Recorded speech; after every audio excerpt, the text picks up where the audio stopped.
Sir? I say guilty as charged. You're on the Oh, road. yes. You can't help it, can you? Hmm? Ah, they usually log us out to the spotted. Okay, they Yes, log you out of the system, so you can't even have the computer to be in the class on internet. Yeah, yes. yes. All right.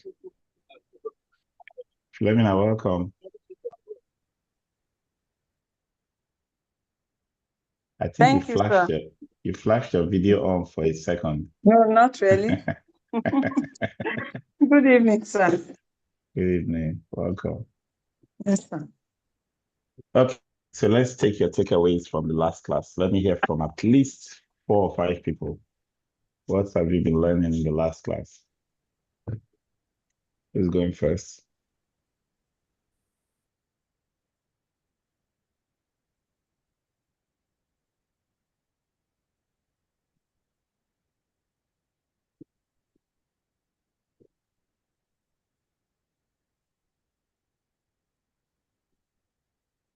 Yes.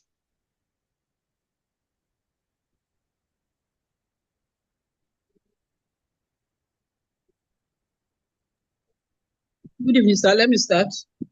All right. Good evening. Yes, sir. Okay. Thank you. Okay, we talked about human resource management last Friday, and the area I want to talk about is on motivation, why it's important for us to motivate our employees. If we really want to get the best result from them, everybody needs motivation at different levels. And we were told that it's important that we express praise and thanks for a job well done. And if there's any need for us to correct them, we correct them in love, not with condemnation, so that they will take to the corrections and perform better. Then we need to be attentive to their needs and requests. When they make requests or let you know of their needs, what they need to perform better, don't just jettison it. Listen to them and find ways, whereby you can assist them or provide for what will make them be more efficient and effective. Then we need to supply them with tools and equipment that will help them succeed. And it's always important for us to get feedback from them, because some might be doing the work grudgingly, maybe they are going through some challenges and all that. So we need to follow up on them. Let's know we are not only just, we not just concentrate on the job alone. We need to take care of their welfare too. And if somebody is relaxed at work, of course, the person will be able to put his best to that job. Thank you very much. Thank you. Okay. Yeah, let me follow. Okay, go ahead. Yeah, in addition to what she has said, another takeout I got from there was succession planning. That the need for us to actually have that plan in place, because people will not stay with you forever.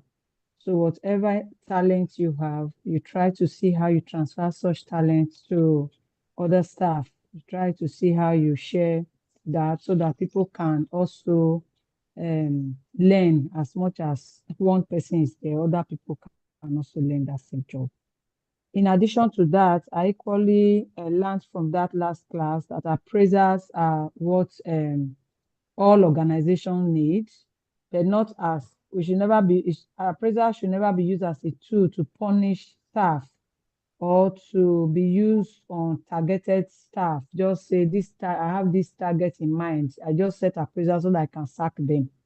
But rather, appraiser is supposed to be a tool that will positively impact on people. When you see that people's strengths, their strength, they are weak, you can reassign. You can use appraiser tool to actually place people, better placement. I equally learned in diversification that is also a very good aspect of the HRO side. that you don't just put one particular group of people in an organization. There's need for you to have different tribe, different age limits and brackets. This also brings about innovation in the work environment. Awesome. We equally Awesome. learned that, okay. Thank you. Well done. Who's going next?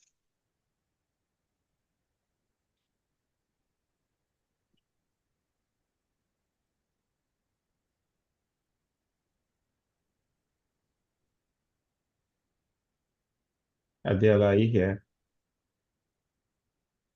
Olamide, Kayode, Gift.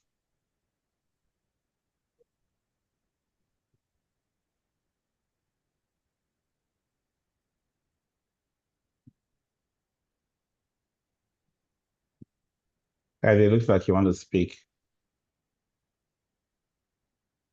Okay, sir. So, what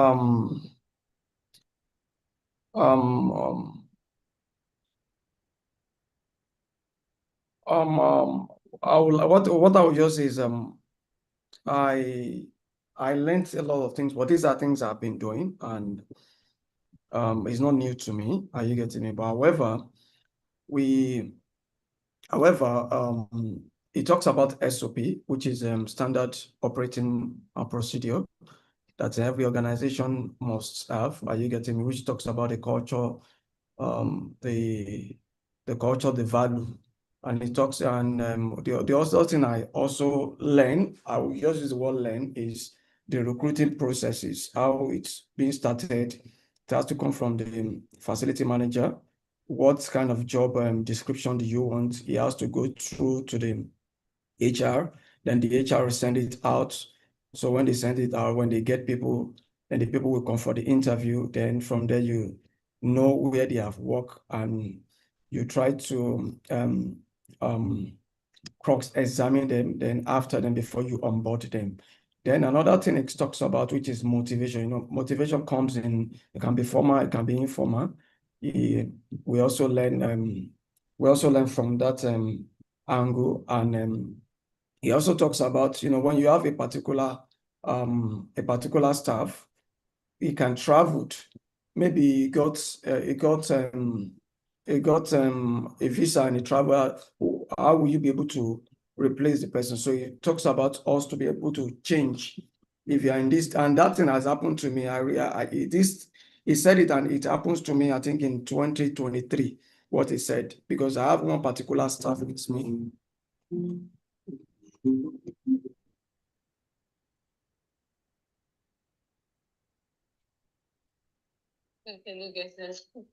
Sorry. Sorry, sir. I think. Good afternoon. Sorry, sir. Hello, sir. Yeah, I'm with you, Kayode. Good afternoon, sir. Good afternoon, Madam Miracle. Yes. How are you doing today? I'm fine. Miracle, I'm the online. class is already ongoing. Why are you interrupting? Hello. Go ahead, Okay, Kayode, okay, please. sir.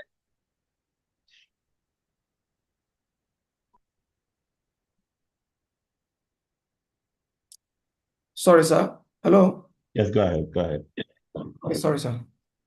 So I just wanted, because I was unable to share it with last time, because what really happens to me, I have one particular staff, it goes to offshore, and there was something that happens between myself and the staff resigned.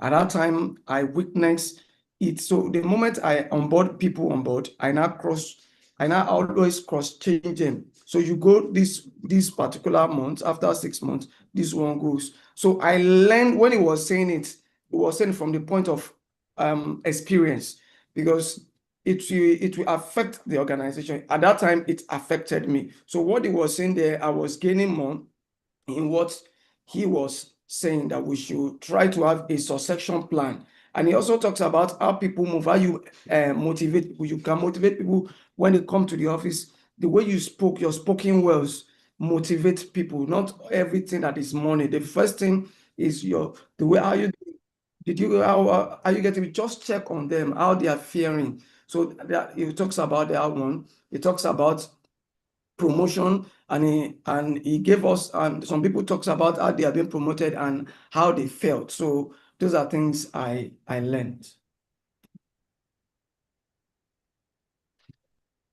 Thank you. All right, I'll take one more.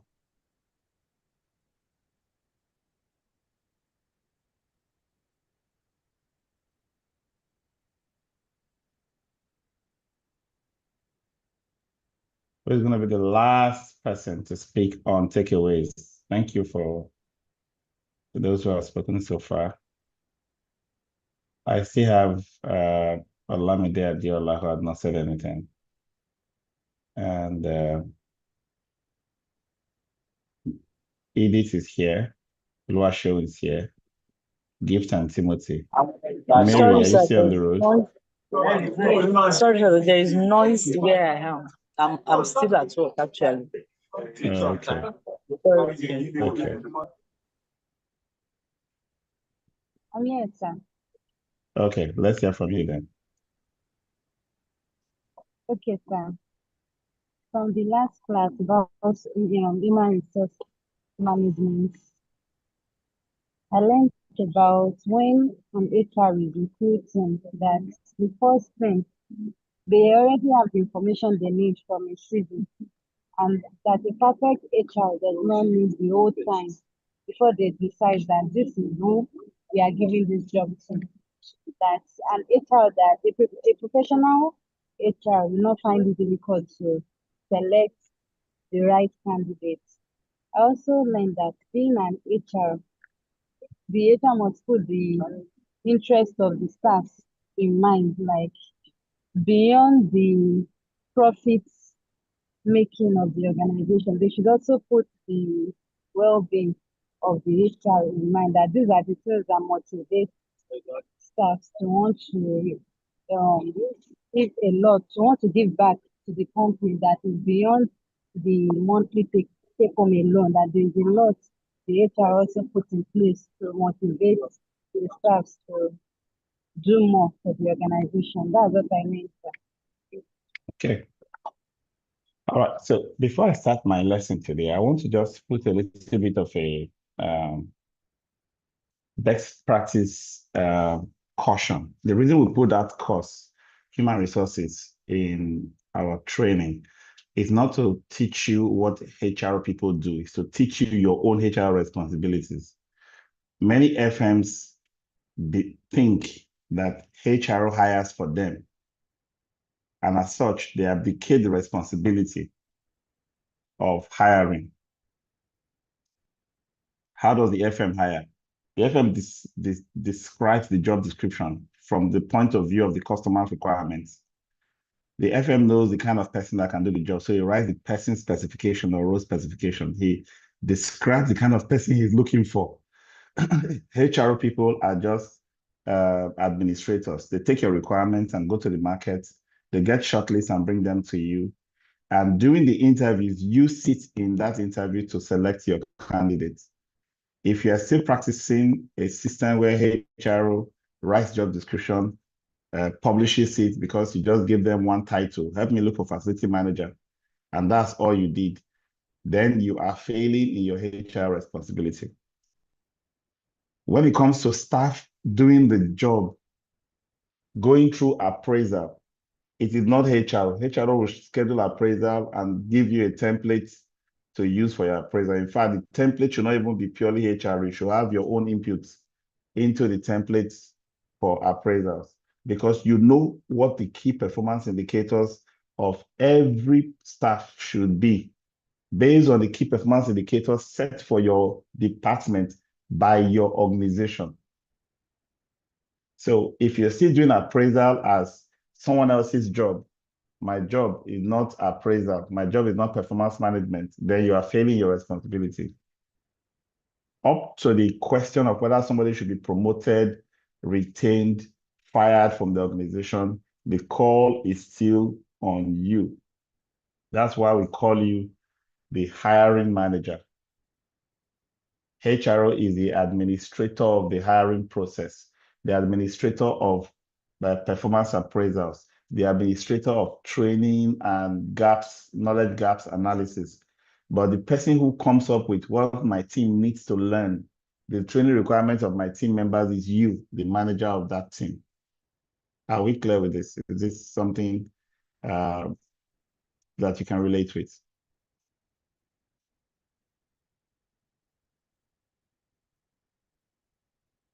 Okay. So you, the facility manager, is your own HR. The same way when we are doing the finance and accounting course, we are not teaching you what finance and accounting people should do. We are teaching you your own finance and accounting responsibilities so that you will do them. Because every time you neglect your budgeting, your procurement responsibilities, other people do it poorly. You end up complaining, right? So we put them in your courses. So you don't see it as another person's job, something that I should remind them to do, something that I should prompt them to do, something I should follow up with them on. No, these are things that are your responsibilities as team leads in your facility management department organization. Okay. So are there questions from that session before we run into today?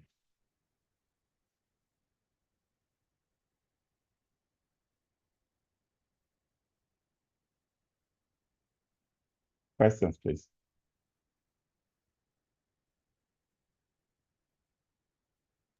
Yeah. Okay, I want to ask a question. Yeah. Okay, so I just recently had a scorecard meeting with my clients, and during the meeting, they selected like three of our janitors for award presentation. According to the client, that they are very hardworking, this and that. But when they presented the names to me, the names are they are actually true. It's true that they are hardworking, but I was trying to prove that there is one other person that should also be in the list.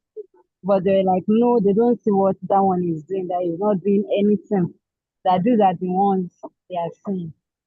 So I spoke with my line manager that okay, that is good that they want to give them awards, but I feel this person should also be entitled to the award because they want to give them monetary gift.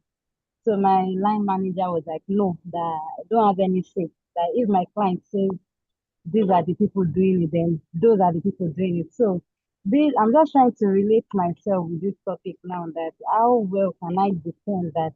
Because it's looking like the client is more, they believe more from the feedback gotten from the client compared to the feedback I was trying to say that I did to other person. So I just had to withdraw from the whole thing so it doesn't look like I have other intentions to the whole thing. Okay. Very good. How best can I to come in so that Okay. going forward? When you felt there was a fourth person who should get the award, did you present facts and figures?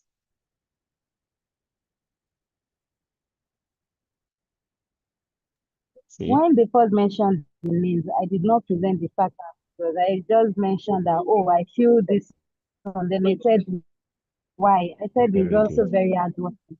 So my Yes. line manager was like, I should bring out all the things he has been doing that is extraordinary.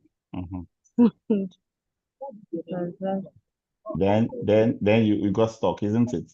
Now, so let's assume you've been tracking their yeah, punctuality for several months. You can now bring numbers and say, this is how many times this person has come late. This is how many times this person has come late. This one has the least number of late coming. That's fact and figure, isn't it? If you have yeah. tracking of how many times they've taken excuses not to come to work, you see this person has taken excuse 10 times. This one has the least number of excuses. This one is more consistent coming to work. If you have a record of every time they work, somebody says, maybe this your staff did very well today, you go and write it down somewhere. You would have brought that up and say, 10 recommendations within the last 6 months for this one, 4 for this one, 2 for that one, right? These numbers would have made your case. So as part of your performance management, you must have a means of tracking, individual performance.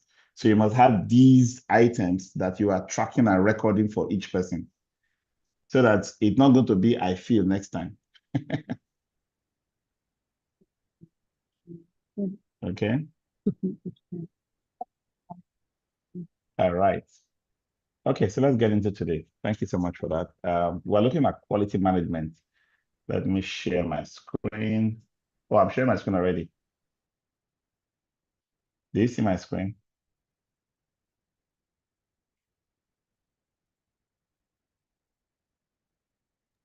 Yes, we can see it. Okay.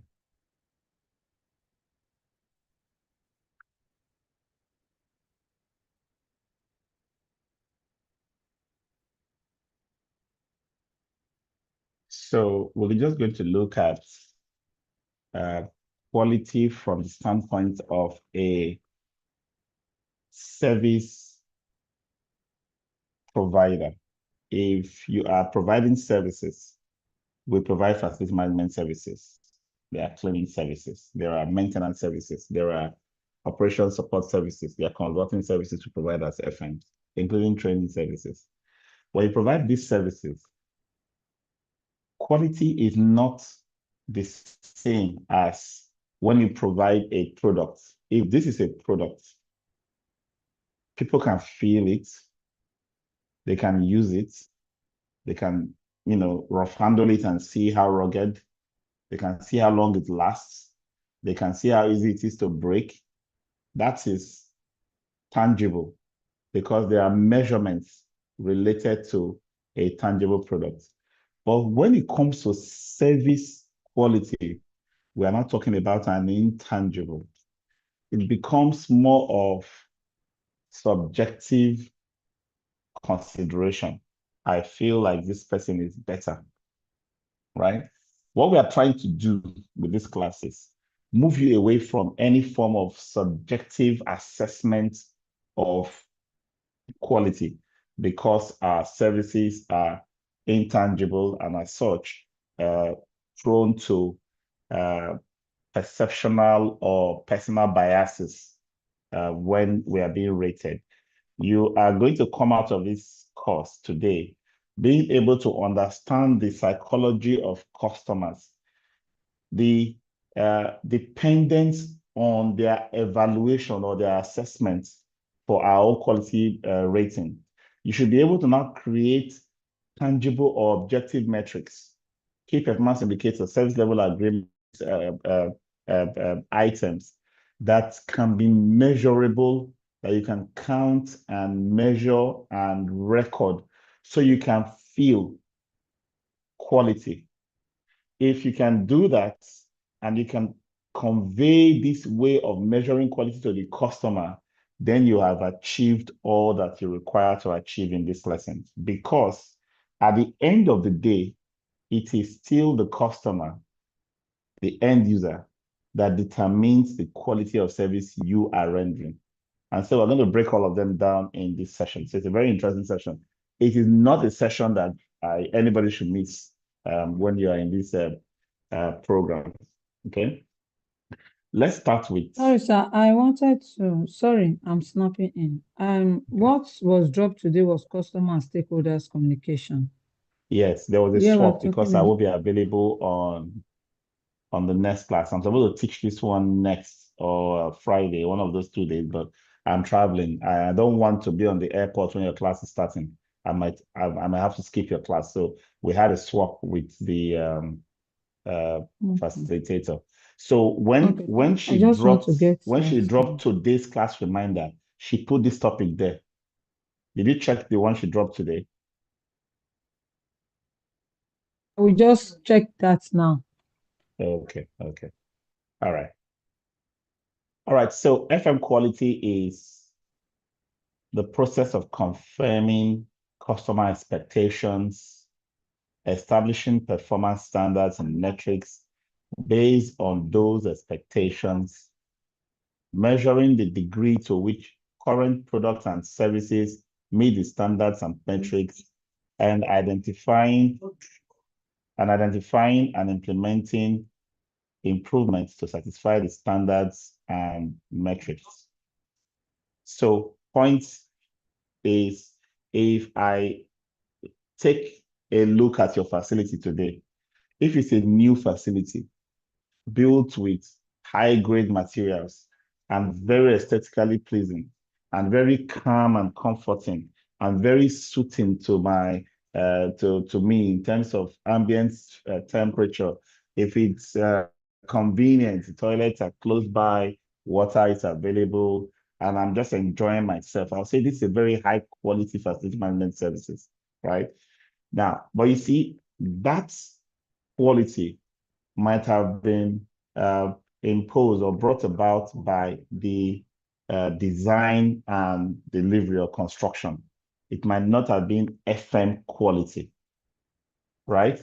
Because in many instances, we take over buildings that are already existing. So when people look at the buildings that are well constructed, very functional, they clap for the FM and say the FM is doing very well. But you see, the FM is an operator. He or she operates the facility, and the perception of the result of his operation comes out of the things that are, delivered on a daily basis. The water flowing, the air conditioning that's cooling, the light that is the right ambience or brightness, the places that are proper signages, no injuries or risk of injuries and so on and so forth.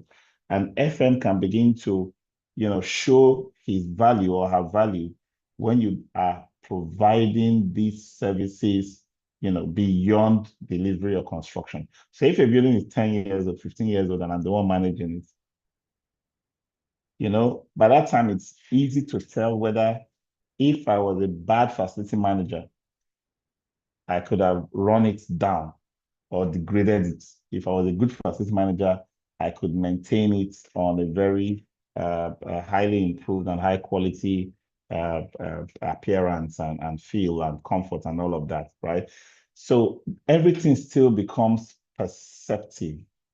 But what I'm trying to help you understand from this definition is, I need to take that perception, document it in hard numbers. That's why I say confirm customer expectations.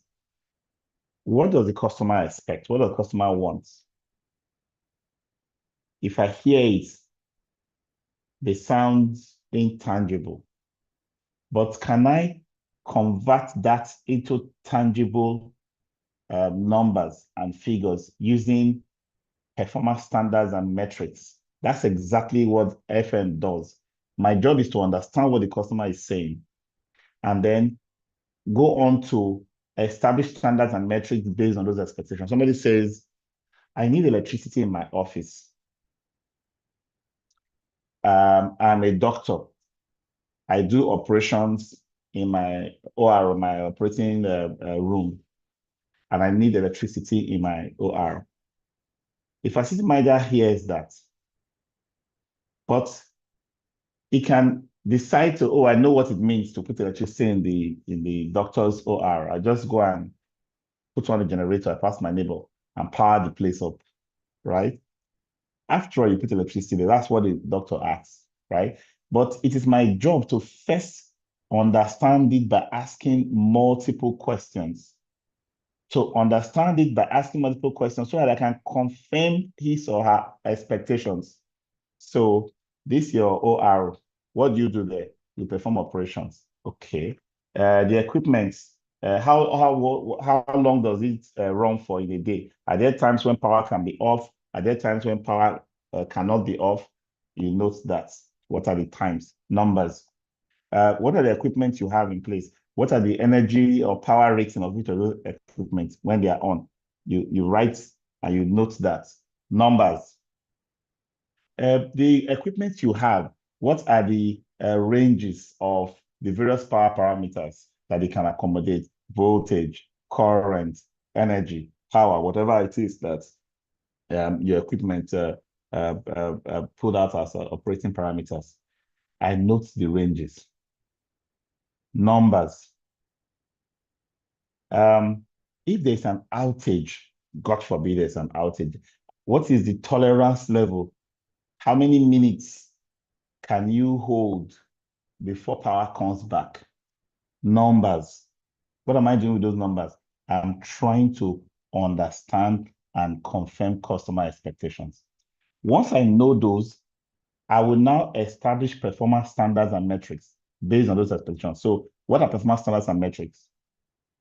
So these are the ranges I have gotten. These are the numbers I have gotten. What is the standard approaches or outputs for delivering in this and that aspect of energy that I want to provide to that facility? I will know what the gap is between what I have and what the customer wants, because I want to move from what I'm able to provide now, modify, adjust, increase, reduce, whatever the numbers I currently have, to make sure I close that gap and meet the customer where he wants. That is the beginning of quality. I understand, I measure, I set the standard based on the customer expectation. I create the gap analysis, and then I begin to improve on my deliverables to ensure that it perfectly aligns with that of the customer. So if you were to think about quality after looking at this definition I've given you now, the one word that should come to your mind should be the word customer. Your customers are the ultimate authors, the sources, the definers of quality for them. In essence, ladies and gentlemen, your definition of quality is subordinated to the definition of quality by your customer. So don't go trying to tell a customer what quality is. Your job as an FM is to understand what the customer needs. That is established quality. Your job is to take that thing he has expressed to you verbally in other semantic approaches into objective number-based ranges and figures that you can use to now benchmark against what you are providing and improve until you match. In quality management, we're not asking you to do more than the customer has asked for. You can't do less than the customer has asked for. But there's one caveat, and that caveat is if you have customers who want service delivery at a level below what is acceptable or allowable by law, which we call the statutory baseline, you as a professional facility manager cannot deal. So whatever the building code defines as prohibited, not allowed, that you cannot provide. Let's take a typical example of a air conditioning system placed outside. The large standalone 10-ton or 20-ton AC put right in the garden so that your rich young rural clients can have air while sitting under cool air while sitting under its tree. That air conditioning system you're putting out there cannot be efficient. There'll be a huge energy wastage, which impacts the environment. The legislation in the building code already, prohibits such wanton waste of energy. So it is at that point, you now say, no, this particular one is not allowed. Statutorily, we cannot do this. We'll have to use a fan, maybe a humidifying fan, to cool you under your big tree in the compound instead of an AC. That is the point at which you can stick your neck out for quality. And that is what we call the minimum allowable quality standard. That's what the law stipulates in the building code. Take, for example, somebody that says, you know what, build my 3-bedroom flat. I want to put in 25 adults people in each of these flats. Quickly go and check the building code. How many people are allowed to live in a room? By law, there's a restriction on number. You cannot put, I don't think there is any code in the world that allows you to have more than 10 people in a 3-bedroom flat. So even if they want to become 15 in the distance, you are not the one providing that by design, right? But if you are designing or working with a client to provide services, that is the only thing you should know. What is the minimum allowable by code? That is where you stand. Everything else above minimum is now the customer's or client's standard. You must bend to the customer's standards. So, first lesson, quality belongs to the customer. Quality is about everything the customer expects, customer's expectation, everything about the customer. So your focus in quality is understand customer requirements, interpret it using objective numbers and metrics. Okay, and then define what the gap is between what you are delivering the customer expects based on those numbers you have defined, and then start your improvements. Take power fluctuation in the case of energy to that office. If the client says, my power requirements cannot be, the variability in voltage, for example, is between 180 and 210, or 190 and 220, for example. If it goes above 220, a certain equipment will blow out. A certain equipment will not even function when it goes below 180 or 190, right? What do? I'll have to put a voltage regulator in that line, because I know that historically there has been spikes, there has been fluctuations from the source I'm getting power from. So I go in with a regulator that I can program and say, please, whatever voltage you receive, if it's lower than 190, raise it up. Use your transforming approach, coils or whatever is in your regulator device to make sure it's not lower than 190, and make sure it doesn't go above 220. I set that up because I understand the customer requirement. This is now me improving to meet customer requirements. So if I understand quality, I will not say, well, I don't have a means of meeting your needs. I must keep looking for a way to meet the needs of my customer. So basically, what people see as FM, everywhere is clean. And by the way, not many FMs realize that their clients and customers and owners are concerned about the cost of delivering service. So you don't deliver service at any cost, right? You deliver it at a cost that the customer sees as reasonable.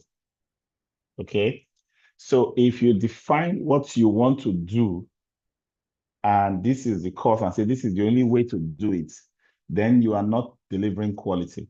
A customer that says, I want a toilet seat cover, and you say, oh, madam, there are some that are 500,000 naira, but I have the one that I can get for you that is very good for 100,000 naira. And the customer says, I don't have 100,000 naira. I don't need to use the toilet seat forever if that's what you're afraid of. Even if it's the one that will break in 3 months and you can get it for 20,000, that's the one I want. What would you say to a customer?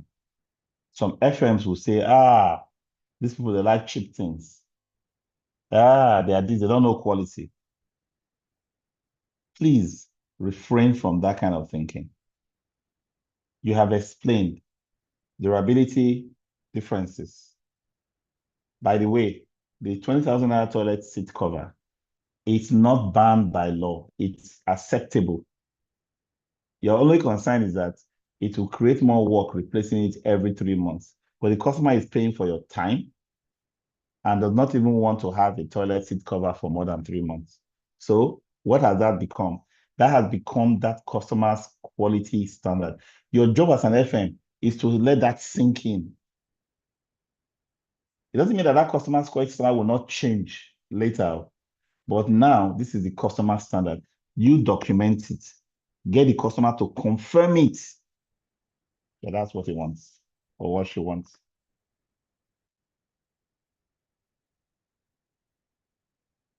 So part of what you do as an FM is to ensure that you are always managing that process of moving from low performance to high performance. Low performance is where you currently are, what you currently do. High performance is what the customer expects. Every effort you make towards that goal of reaching customer expectation is performance management. Okay, and this is what brings about continuous improvement because you are closing the gap. The customer is more satisfied, and you are doing better work because your work is now focused. You're not throwing up in all directions. Okay. So what we do is we consider two key metrics, two key types of metrics. Let me put it that way. We have the delivery or effort metrics, which we call service level agreements. And we have the results or impact metrics, which we call key performance indicators. Listen very carefully. You will not get this clear definition or distinction in many authors' works. If I am providing cleaning services to a client, that I clean very well is service level agreement related. The chemicals I use, my punctuality, how clean my spaces are, and so on and so forth. Those are the delivery performance metrics. Come and clean by doing ABC. How well did you do ABC? How much of ABC did you do? Those are service level agreement items. Now, what are key performance indicators? I said key performance indicators are results or impact metrics. What does cleaning do for us? So key as a level SLAs answer to what and how. KPIs answer to why. So if I am cleaning, it's probably because I want to have aesthetically pleasing environment so that my users will be very satisfied. Okay. I want them to be productive. They're not having to smell things and fall ill and all that. I want them to be healthy. I want to have a good reputation as an organization. You see, KPIs may not even be stuck in the job itself because it's not about how the job is done or what is done in the job. It is the impact, what I get when the job is done well. So KPIs for cleaning can be anything from customer satisfaction. If customer satisfaction is very high, I can imply that they're also being productive when they don't have any complaints. So if I'm counting complaints from cleaning services and it is going down, you are scoring higher and higher KPI on cleaning. Could be related to health, wellness, illnesses, incidents of cross-contamination, lost time to injury, lost time to illnesses and all that. Counting them and it's coming down and scoring you high on the KPI for impact of the cleaning you are doing. Sometimes I'm concerned about the cost of doing business. And I am, putting a KPI for how you're able to manage resources so that if the cost is going down, you are scoring high on your KPI. That's profitability. Key performance indicators is company, organizational high level compared to what is being done. I could even be concerned about things like my accounting practice. Every month I want to do profit and loss account, and I want to be certain that all invoices are either paid or accrued for, so that when I declare profit, it is the exact measure. The accuracy of my accounting systems can be a major KPI. So I can put a KPI in for which vendors submitted their invoices on time and which ones missed their invoice deadline, for example. I can put a KPI for audits, financial audits of that service to ensure that there's no infraction or no. These are almost not related to the service, but they show the relevance, the impact of the service itself. So this is the clearest way I can explain the difference between SLAs and KPIs. So when you are defining them later, when somebody generates some SLAs or generate KPIs to put in a contract, you must know how to distinguish between these two.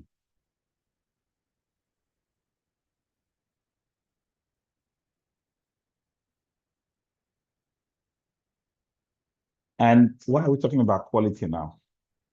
FMs are supposed to build quality into everything they are doing. Not just what you give to vendors to come and do, because sometimes when we think about SLAs and KPIs, we're always thinking about vendors and how to make sure the contract is tight and the specification is right. Very good. But for yourself and your team internally, if you don't embed quality service delivery into the planning of job tasks you're assigning, you know, losing focus on what we working so hard and achieving so, and to put this into a standardized format or approach, most companies will go for a quality management system certification program. So if you want to have documentary evidence that you are pursuing quality, you sign up for a quality management system documentation process, which starts with an audit. First, there will be some, after the audit, you now have some implementation adjustments. For example, you're probably not tracking your customer survey properly. You're not getting the right metrics. You're not defining user roles properly. There's so many things you probably are not doing and not documenting right. So you may not even be getting the right data to show that you are improving as an individual, your role, your department, your organization. So when you get into a quality management system, it prescribes certain minimum documentation that you must have in place for you to, to understand what you are doing and plan what you need to do for improved quality. So one common quality management system standard that you can implement in your organization is the ISO 9001:2015 quality management system, which focuses heavily on documentation, compliance, and risk mitigation. And starting that process, before you even start that whole process of documentation, you need to have that orientation of quality in the minds of your team members. Define what is the right quality. Define what is the standards and best practice in your industry. If you know what the customer wants, you know the best practices and standards in your industry, you now also know the one I spoke about before, the minimum requirement of statutory compliance, especially as contained in the building code. You have your definition of quality, and you can work with these three to create standards for your department, for your organization, and to advise your customers. The whole idea of quality, the objective and purpose of quality is to get it right the first time. Everything we do must be done right. No excesses, no half measures. Promote service quality delivery and enhance efficient use of resources by doing things right the first time. Pay attention to details, improve customer satisfaction, save money, and save time. Quality makes the customers happy, but it also makes your business, your organization happy. If you don't do it right, you'll be losing money. And everybody is a loser when quality is not done right. So we say, what are the principles? The first principles of quality starts with you. It starts with personal accountability, self-evaluation, and reality check, a passionate desire to learn, improve, and do better. With that focus on the customer, you start the process of what we call the universal cause and effects, right? Where there are inputs, process, and outputs. The outputs, you know what it should look like. You cannot ignore the input. You must focus on the input. The input comes into the process to create the output. So if you're focusing on the output and you miss out on the input, you're going to get a bad output. So you know what you want to deliver, which is the focus on the customer, right? So you use that information to correct inputs and your processes to get the right output. Improvement will follow discovery and application of laws, principles, and best known practices that govern the outcome of a specific endeavor.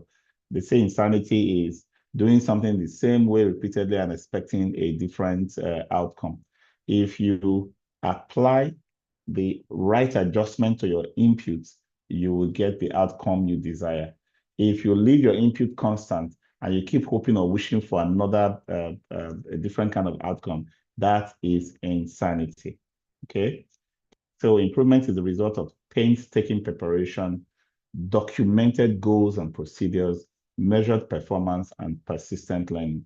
Look at that outline. Preparation, which is plan, plan, plan. Documented goals and procedures. You cannot plan in your head. You must write out what you want to achieve, goals, how you want to achieve it, procedures. Performance measured performance is what am I doing relative to what I have planned? Everything now based on numbers. That's why you cannot feel that something is good or something is bad. If you don't have numbers to support those kind of judgments, you are making a mistake. And then you must continuously learn so you can get better and better. Some more principles for quality management to get it right the first time. Standardized tasks gives rise to improved processes. Standardized tasks simply means use standard operating procedures, simple outline of step-by-step how to get things done.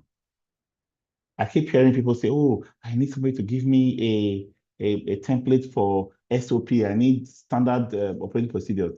I refrain completely from giving anybody something like that because they take it as a template, they take it as a document, they prepare it, file it off, and that's it.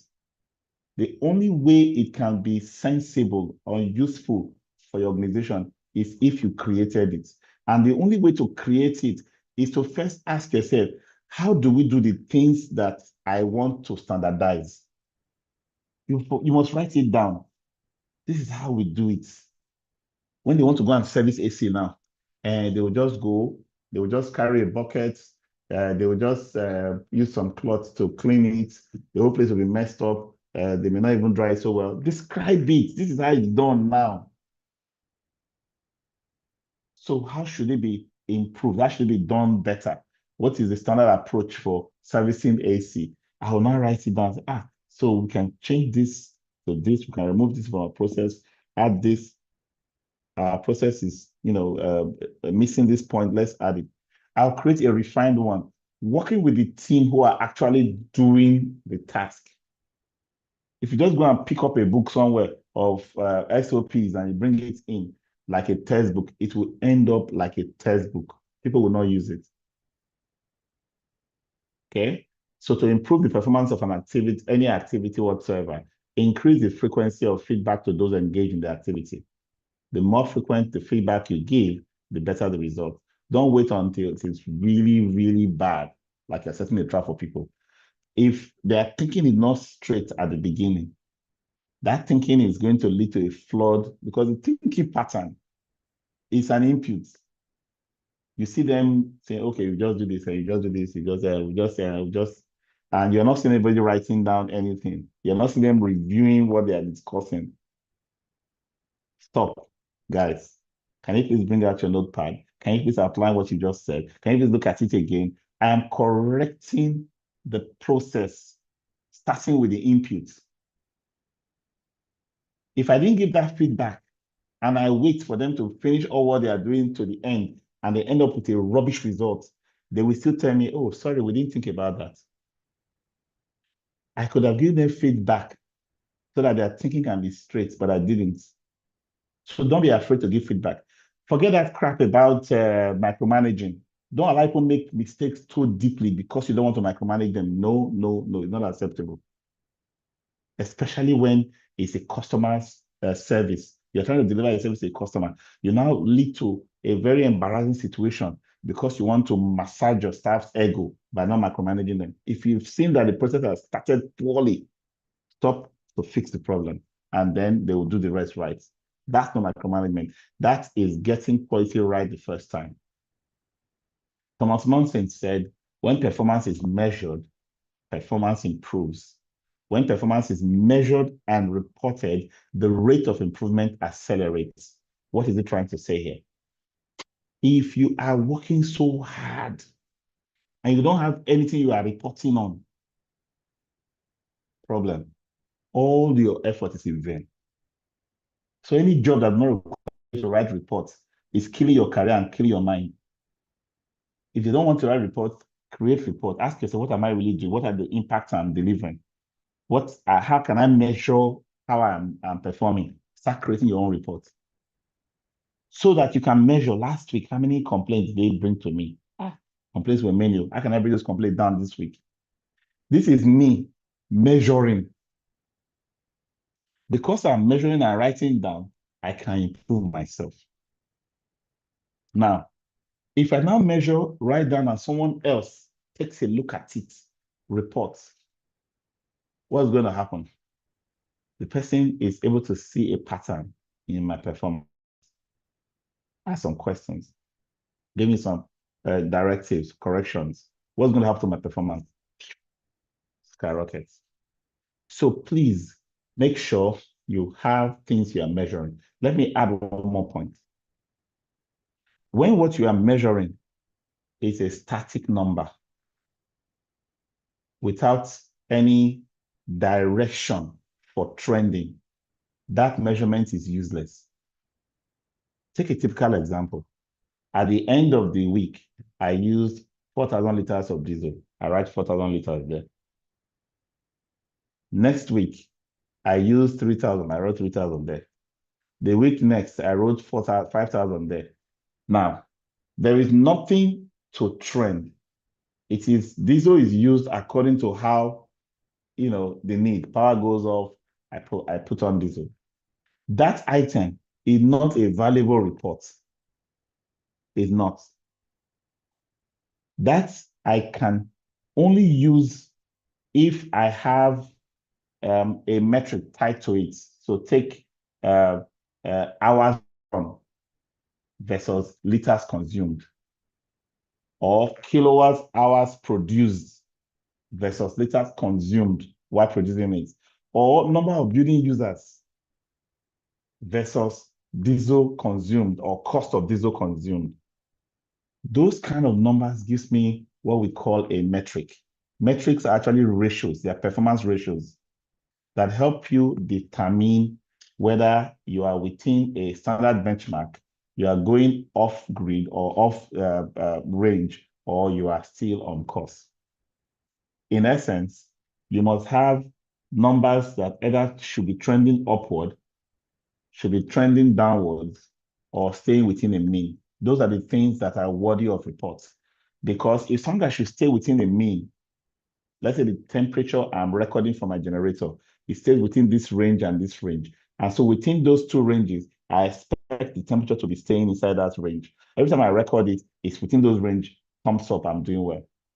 But if I record 1, 2, 3, 4, 5 days, and a pattern is coming up, a direction is coming up, that temperature is going up, I'm telling myself, why is this thing going up? If I cannot read that number to say something's about going wrong with this generator, I could lose this generator if I continue to run it, then those numbers are useless to me. So that's the idea. If it's going to stay in the mean, make sure it stays within the mean. If it's going out, understand what that means so you can act. The same thing with what should be going down, what should be going up. Let's take customer commendation. Should it be going up? Of course, it should be going up. I want to have more commendations every week. So how do I perform my service in such a way that customers will give me more commendations? Because I had 2 commendations last month, I worked extra hard, focusing on how to make my customers happy. Asking them, how do you feel? You've been fantastic. Will you write me a commendation? Yes, so without thinking twice, I write for you. Those kind of efforts is leading to more and more commendation should be going up and up. That is progress. The customers who are commending you are not the ones that will come and castigate you. They have already gone on record that you are good. They will not go on record unless you are good. And if you go bad later, they will tell you this you have not done well, this you've not done well, because you keep coming for feedback. In many cases, you may not come again. They will tell you by themselves when the time comes. Bottom line is, if you are doing well, the numbers should be going up. What about customer complaints? How many of us even record customer complaints? Should they be going up or going down? If you know, it should be going down, right? So if you're not recording it, that is even a negative score for you. If you're recording it, make sure those complaints are going down. How do you set up as complaint? Complaint starts after one, you should be proactive. I want to do the job well. I don't want any customer to even prompt me. I should be conscious of all the things I should do. That's a proactive FM. If a customer comes to me with a request, which by standard, requests can be up to 20 or 30% of the work you do. All the rest should be proactive, planned, prefigured, part of strategy, part of your inspections, and all your annual plans. Okay, I get it done. If the request is now not done well, leads to a rework, leads to, or is done too late, or any other thing that makes the customer to come back to me to say, that job, I'm not too happy the way you did it. That is a complaint. Tracking it will help me do the jobs so well next time that there will be no request from the customer, let alone a complaint. If my complaints are not well handled, customers don't feel that I'm responsive in those complaints, they will escalate. And once they start escalating, your service level, your service delivery, your professional standing as a service provider is already dead. You must sit up and make sure that you don't have this kind of situations. And then if escalation become, people escalate to your bosses, to your company head, to your MD, they will escalate by complaining to their wives and husbands at home how bad your service has been, and that's costing them all kinds of discomfort at work and so on and so forth. And nothing is being done, it goes into self-help mode, which I call a crisis mode. When people start thinking of how to solve their own problem in your own environment where you are the facility manager. People want to go into an elevator, they first of all pray the rosary before they enter, just in case, so that God can bear them, as an angel, carry them to where they are going and bring them down, because they don't know whether they will survive going through this elevator because of the fear of how epileptic the service in that facility has been. And then when they hear the elevator jet, boo, boo, boo, boo, 2 or 3 times, like the ones we experience in airplanes sometimes, everybody starts screaming and praying their last prayer. All of those have destroyed confidence, because at that point, that facility is running in crisis mode. So point here is measure and know what status you are in. Are you in the proactive level? Are you in the reactive? Are you in the complaints? Are you in the escalation? Are you in the crisis mode? Improvement is most likely to happen in an environment that promotes customer focus, clear goals, accountability, scorekeeping, frequent feedback, recognition of personal achievements, and celebration of victories. And that's why I take a little bit of a caution when I have standard lectures on how to care for employees, ensure that you don't criticize, ensure that you care for everybody so well, blah, blah, blah. I always prefer a balanced approach, because without accountability, whatever care you give to the people you work with will become spoiling. They will become so rotten and useless that you end up doing everything yourself because they will even shut down their brain. You have to have a balance. There must be accountability. You know what to do. Have you done it? If you don't do it, what is the consequence? Have a consequence management metrics in place. If you do it, what is the incentive, rewards that come to you? All of these are things that we plan, when doing when managing employees and when focusing on our customers. And when you have processes in place, plan to have audits. It's important to have audits where you verify operations and services meet internal and external standards. So these are what the customer wants. What are we doing to meet those needs? What standards do we have in place? Audits do not necessarily track every transaction or interaction or correspondence. It tracks how things are done. It looks at the procedures. If somebody goes, take for example, I go to a site and I'm trying to do a bit of an audit just to understand if they are following the process that we have put in place. And then I hear that there was a diesel spill during transfer from a storage tank to a day tank. So I look into that instance because that's a deviation. By the process or procedures we have in place, there should be no such incidents. What could have happened? That's what I'm trying to do. Because if I can do that audit and document through an incident report, the root cause analysis and ways to mitigate that, what's going to happen is that that kind of incidents will not happen again in the future. So there's always that continuous improvement in service delivery that comes out of audit. It's not necessarily you audit because you want to point somebody. No. It's not necessary. That's not the idea. The person made the mistake, but the person, own up where the step out of process happened, what led to that mistake. If that's the case, nothing happens to the person's job. It stays, right? And the person learned from it because the person is also involved in documenting the findings and adopting the corrections that are necessary. Okay, so we're going to take a short 5-minute break. When we come back, we'll continue with FM metrics, FM quality metrics, okay? So if you will, kindly put on the chat that we're on a 5-minute break so that others who probably snooze a bit will not come and start shouting we are not talking. All right, see you in a bit.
All right.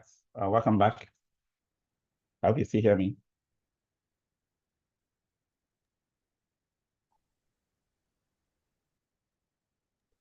Yes, sir, we can hear you. Excellent. Excellent.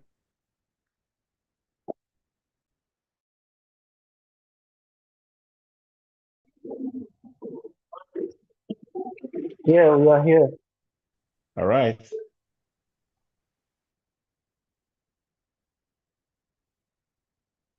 So your FM quality is going to be affected by certain external factors and also affected by certain internal factors. If you take, economics, politics, weather and climate, uh, transport infrastructure, it will affect how you deliver FM quality. The same thing with internal factors like the age of your building, the age, gender, and the demographics of your workers, evidence of training, expectations of your leadership organization. They all have different varying impacts on your FM quality. But what we try to do is focus on what we have control over, right? For example, you have control over how you manage your workforce. Treat employees as they would want to be treated, not as you will want to be treated. With open communication as to what works and quality standards expected of them. Sometimes we feel we should tell employees just little information that should help them get one thing done. No, let them see the big picture so that they can see that they are parts of a larger puzzle. Uh, they will feel valued and as an important part of the team. Treat them with respect and courtesy as individuals whom you can give praise and feedback to. So not just praise, not just feedback, both. Okay. You should be respectful, even though you want to be direct and open, right? So you can say things as it is, but in a very respectful, not vulgar or insulting manners. Because when you correct people with frankness, they feel that genuineness. There's a way you will even treat people with, uh, you know, pretended kindness, that they will see pretentiousness, they will see deceit in your approach. So this is not him, this is not her. He's just trying to check some boxes. But if you are you are human, you are emotional, but you use respectful approach to correct, people will feel the need to actually apply those corrections. As those who are valued for their feedback in the work that you do, people feel a sense of value when they contribute and you say, oh, yes, that makes sense. Let's look at it further. Let's consider it this way. Let's do that.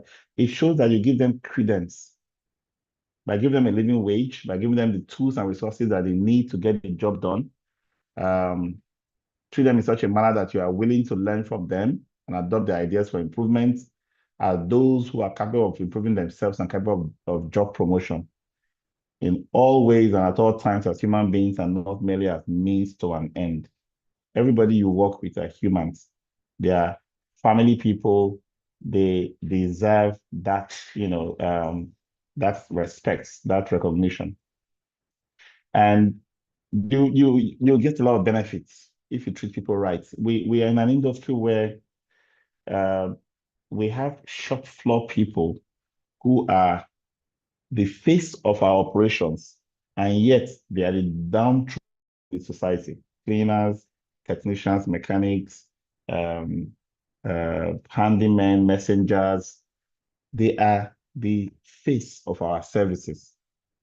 So when a customer sees your company brand or sees your company, he doesn't see you, doesn't see your company, he sees the individuals you send to come and serve them. So you must find a way to package them better so that they are not presenting your organization in bad repute, in a bad light. On the side of the employees, they will want to come to work. They will want to be among their colleagues. They will want to put in their best. They will want to because they see a way up, they will tend to want to do more because that makes them happier. They know if I do well today, there's a way up, there's something up there for me. So I'll give you some example of this FM quality measurement when I talk about metrics. What can I measure? If I know what I can measure, I must know exactly how that measure should trend, upwards, downwards, or stay within the mean, right? So rework, complaints, commendations, process efficiency, initiatives introduced, mean time between failures, customer satisfaction, job satisfaction levels, user productivity, so many things that we can track and measure to give a very high level reports of the importance or impact of what we are providing to the organization. Things to measure in FM, it's a whole lot. So when it comes to metrics, SLAs, and KPIs, you can get a dictionary of 1,000 such measurements, and you've not done. Let's just take a simple item like energy. What can you measure with regards to energy? The time of the runtime of generator and disk or public utility availability. You can measure the liters consumed to produce a kilowatt, liters per kilowatt, or kilowatt produced in a liter. You can measure kilowatt consumed per hour, per person, per square meter. You can measure all kinds of things that can help you get a better result depending on what the customer expects from your site.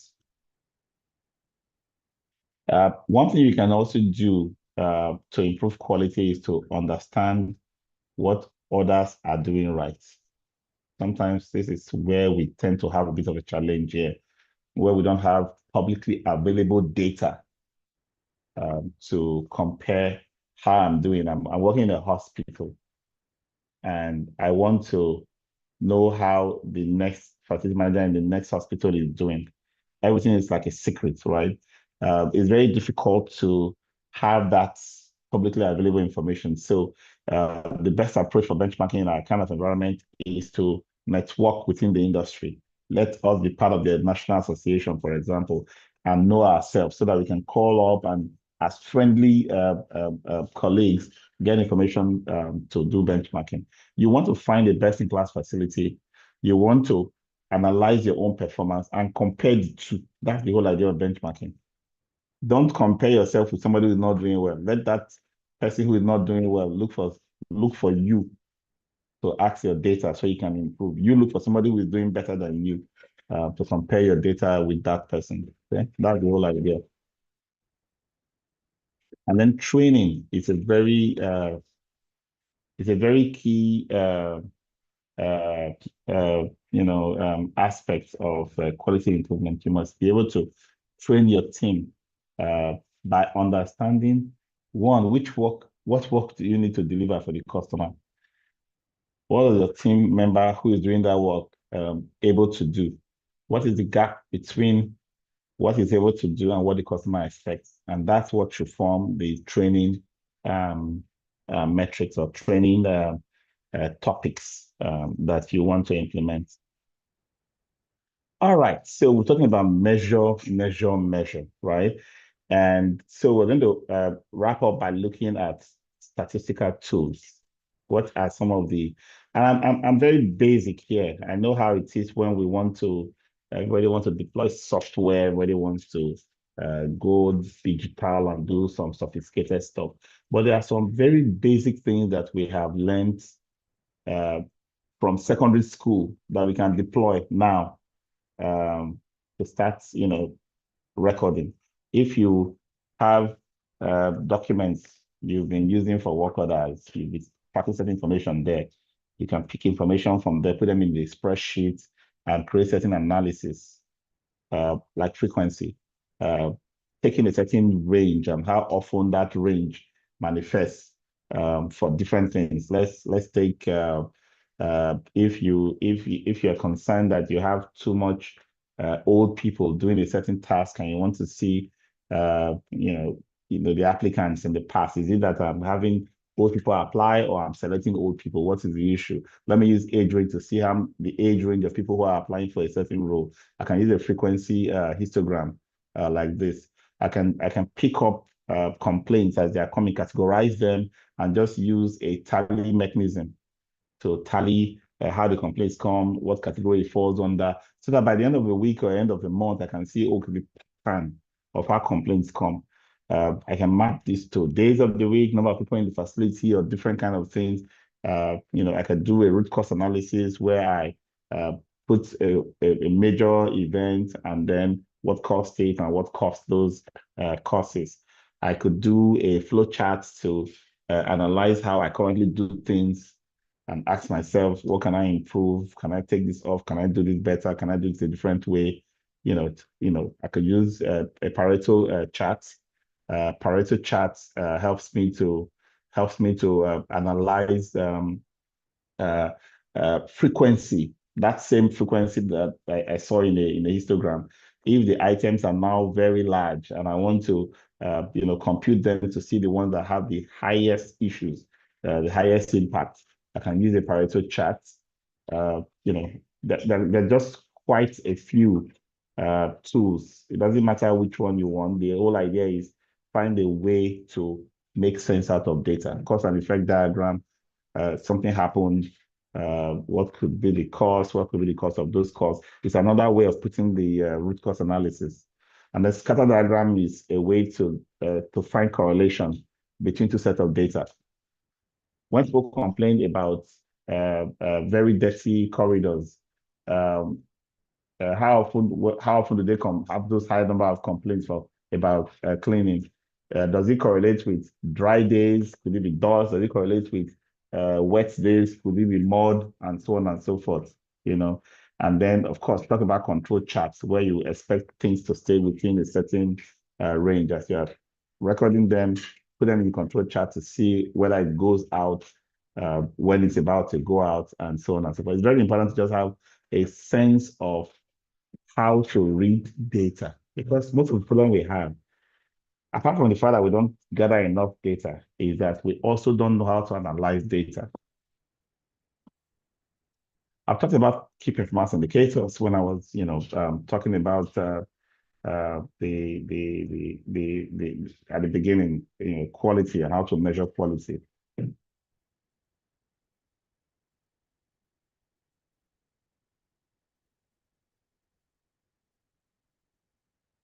And I said key performance indicators are high-level organizational considerations, things that when they are measured, they speak to the impact, the relevance, the importance of the service, not necessarily how the service is delivered. So you can see some example of key performance indicators. You can tell that these performance indicators can be measured for any of your services, and they will show how your service impacts the organization at a higher level. Okay, so let me wrap up with this last slide that talks about the quality management principles adopted for manufacturing and brought into services, right? So this is the Toyota's 14 quality management principles.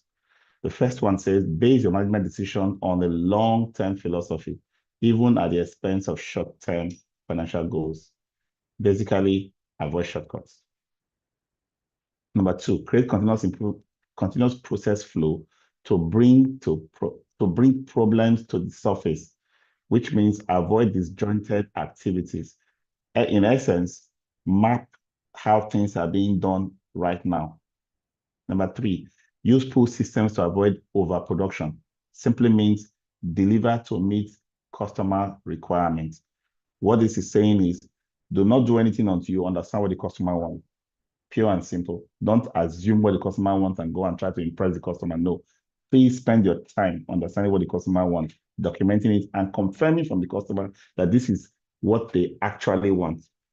Number four, level out workload. This simply means that you must maintain balanced workload across resource pool. Point is, when you have a plumber, a cleaner, a electrician, and so on and so forth, don't allow one person to have more work than the other. To balance workload, you can cross-train them to be able to support each other and do each other's work. And plan schedules of activities for each person. so that there is always something is scheduled to be doing. Number 5, build a culture of stopping to fix problems to get quality right the first time.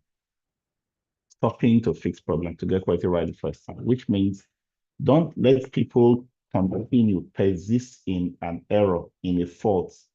Let there be a system for stopping to evaluate when something is going out of hand. It's not after the thing has fallen down. Somebody was saying that was screwing up a stanchion to hold the tank. Some of the bolts or nuts are missing, but we still went ahead and put the tank on top.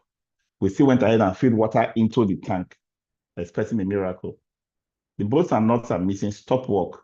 Go find those bolts and nuts, complete all the bolts and nuts, and evaluate that the thing is solid and strong. Then place the tank on top. Then fill it gradually and observe that it is stable before you can now say the job is done. Standardized tasks are the foundation for continuous improvement and employee empowerment. So this means part of the lesson we've taken already, map the way things are done, improve them based on what you have mapped, map the improved process. Use visual control so no problems are hidden. This is effective reporting to flag out of control situations. For me, effective reporting means reporting transparently. Everybody sees what we're all reporting on. Everybody sees what yesterday's performance was compared to what today's is. So everybody knows who is trying to do better and who is not. Visual control, effective reporting, it just removes the mystery about who is doing well and who is not doing well. Use only reliable, thoroughly tested technology and supply chain partners that serve your people and processes. What it simply is saying is make sure that the third parties you bring into your organization understand your vision. They can tie into the strategy you are trying to deploy. Number 9, grow leaders who thoroughly understand the work, live the philosophy, and teach it to others. For me, my interpretation of this number 9 is very simple. If you have people who claim they're the only ones that can do certain things, no one else can learn it, and no one else can do it in your organization, you have failed as a leader. Before you sack yourself, sack them. Because at the end of the day, we want to grow. Each person wants to move from where he is to the next. If your relevance is in staying in where you are, then you are being backward and you are pulling the whole team backward. Okay? So people who are not able to open up and demonstrate that they can let other people in on what they are doing, please fire them as quickly as you can. That's my recipe. That's my formula. You can choose your own approach to it. But of course, if you can convince them to open up, become more accommodating, communicate better, then fine. Develop exceptional people and teams who follow your company's philosophy. Your company has a philosophy. This is how we want to be perceived. This is how we do things. Let people who get promoted be those who demonstrate that philosophy. Respect your extended network of partners and suppliers by challenging them to improve. Go and see for yourself to thoroughly understand the situation. This number 12 is very important. Don't expect what you don't inspect. People think that when somebody tells them they've done something, you don't make any extra effort to validate or verify what you heard. You go and check it off. It's a matter of trust. It's not trust. You're killing yourself and killing your organization. I don't say I don't trust you, but I trust you and I verify. That's what this is saying. So if you are there and I'm here and I cannot have any other way to verify, as you are talking to me, go on video, let's just check. Put it on video. This boss doesn't trust me, my dear. It saves everybody's neck tomorrow for us to be on the same page, not just word of mouth. Make decisions slowly by consensus, thoroughly considering all options, implement decisions rapidly. Spend time planning. When everything is clear in your eyes, move fast. But don't move fast first before you go and think later. Number 14, become a learning organization through relentless reflection and continuous improvement. There must be that DNA of continuous learning enforced by the nature of human beings. We don't want to learn more. We don't want to train. We don't want to stress ourselves. We just want entertainment and fun and comedy for the rest of our lives. That's by the nature of human beings. So it's not if it's the bell curve of people who want to want to learn, challenge themselves, acquire more skills. They are the bottom, the two ends, the extremes. The ordinary man is comfortable, more comfort, and luxury. Stress the brain to learn and develop, they don't want. So you must fuse that into your organization and make your performance appraisal tied to continuous improvement, not just in what they do in the job, but what they put in their mind, what they train themselves to become better at. All right, so that's our session for today. Quality service in FM industry, may include all of those things we see, but the more important thing is that you are able to consistently deliver outcomes that meet the requirements of the customer, even when those requirements are changing in an ongoing basis. All right.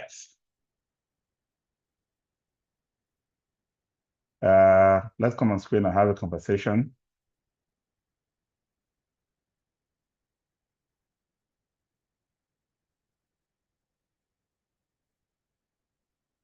Who is still here? I'm here, sir. Yeah, here. Okay. I hope we have picked up one or two things that we can talk about. Questions and comments about this session.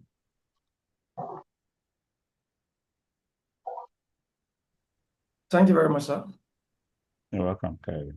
Yes, sir. So I have a question. Yeah. I don't know how we put a question, but just permit me anyhow you can understand it. Recently, I think I've been sending mails back and from with Landmark. So we were called to handle a particular project. And I realized that they want to do quality control, as in they want to do quality control, but I just want to know if we are wrong or they are wrong, because I need the best practice. Are you getting me? Every organization have their SOP, but the question I'm asking here is best practice. Now they want to do fabrication and installation of cabana. There's something they call cabana. All these beach, they just have their new, so all these beach. So they reach out to us and they ask us to do it. So, but I haven't sent mails between myself and the project manager. I realized that they were asking us to come and install cabana for free for them to evaluate the quality of workmanship. That's what the way they are just underlined, to evaluate the quality of workmanship, material used, and delivery timeline. However, I replied them because it is not in our SOP. Because, when you are as a service provider, to me, and as I'm saying it, as I'm here in this class, I meant to be corrected. As a service provider, I believe you should ask us of our past jobs, what we have done, get a reference, call them, and know if we can do it. If it is a product like you ask us, we should bring a sample for you to see. But for us to tell us to come and install, so if it doesn't meet your specification, then we are going to take it our own because it has no cost. So I now, when I received because I've been sending me for the past 1 month back to back, and I was telling them we can do it. Are you getting me? But I just want to know the best practice. Are they? Because I know he's a project manager and I know their complaint is bigger than my complaint. Good and fine. But I just want to know the best practice. Is that the right way to go with it? If you want to do a FM quality, you want to quality check a particular project. Thank you very much, sir. Best practice would have been for them to pay you for the first, what we call a POC, proof of concept. Some companies don't want to pay for the proof of concept. But I personally will not work for any company that won't pay for the proof of concept. I used to do it. I'm not still a big organization yet, but I stopped that 4 years ago. I stopped doing proof of concept for free 4 years ago because I realized that because you are using your money to do it, you tend to want to manage that your sample. Then we eventually find fault with it and write it down. But if you give them a good price for it, even if they don't pay you your full price for it, you know they want to do like 200, for example, and you are doing just one, and they're paying you maybe 90,000, and you're going to spend 89,000. You're not bothered. You understand? Even if you're going to spend 95,000, you're not bothered. You know that you want to impress them so you can win the 200 to come and install for them. But they paid for their own proof of concept. That should be the best practice. Some companies even go as far as telling you to come and pay to them to register as their vendor. I find that criminal. It's actually insulting to say, pay us so that we can register you as a vendor so we can give you jobs to do for us. So when it comes to those kind of quality, I expect them to put their money where their mouth is. You want 3 companies to bid for a certain thing. If you don't want to ask for samples and proof of previous past jobs, you want them to actually build something. Give them, quotes for one. You do one, you do one, you do one. You pay for those one. You now say, okay, this is the one I prefer. You take up the whole jobs. In fact, nowadays, some companies don't even want to come and scope work without call out fee. I found that a bit deeper. Just this last week, I had my team were supposed to do some work on a generator, some work on, evaluate a transformer or something. And they called some specialist organizations to come and scope it so they can present code because we had some code, but we very comfortable with the cost those people quoted. So we wanted others that can win it on a lower cost basis if they understand the scope.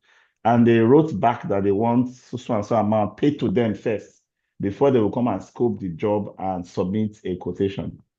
Right. So that's a very deep extreme of this case you are you're asking. We've Thank not you asked very them to much. come and do the job on sample. We tell them to just come and check and give a quote, and they won't even come.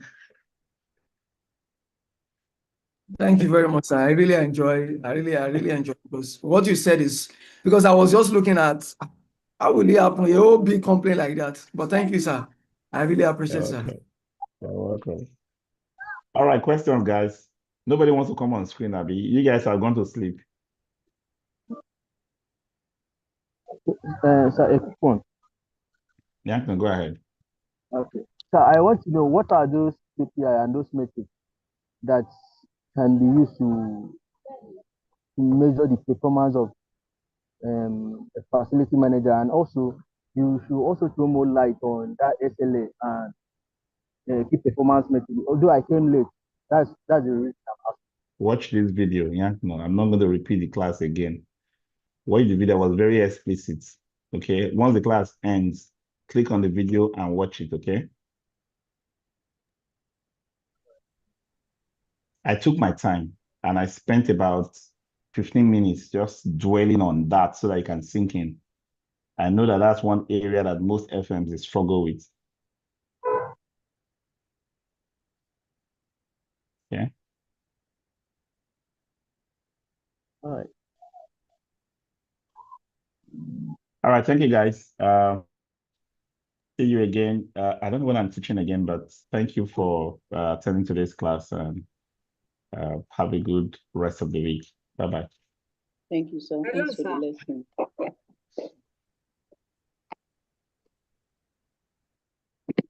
Was somebody trying to ask a question? I was. Hello, sir. Okay, Sorry. go ahead. The videos, I complained the other time that we can't really access these lecture videos. I don't know personally. I've tried to access some of them. They are not accessible. When you say they're not accessible, when you click on the video Doesn't link, play, what sir. error do you find? Doesn't come up. It doesn't play. Doesn't display any error message. No, that one is internet. Get a better internet. Does anybody have that same problem? Hello, sir. Yes. For me, I think I was able to download the videos, but I just noticed that we don't have the current classes. Most of it are for maybe the previous years. Just, I think maybe 2 or 3 are the ones for 2025. That's what I discovered. Okay, so whenever we are in a class like this, the training department goes on streaming on YouTube. Wait a minute, Miracle, is this class streaming on YouTube right now? Yes, sir, it is. Okay, so what happens is that when it streams on YouTube, it's saved there. It is the link from YouTube they add to your course, so it's automatic now. So if what I'll ask them to do is compile all the links, all the YouTube links for each of the classes you've had, and put them in your group.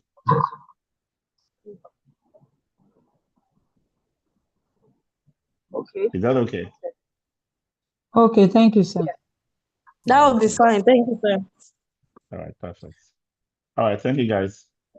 See you next time. Thank Bye. you, sir. All right, thank you all for joining today's class. See you on next class. And please don't forget to fill the feedback survey. Thank you. Yeah. Bye.